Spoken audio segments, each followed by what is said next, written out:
गणनायकाय गणदैवताय गणाध्यक्षाय धीमहि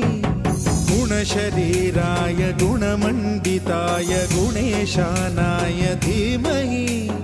गुणातीताय गुणाधीशाय गुणप्रविष्टाय धीमहि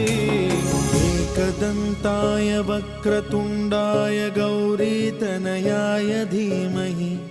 गजेशानाय भालचन्द्राय श्रीगणेशाय धीमहि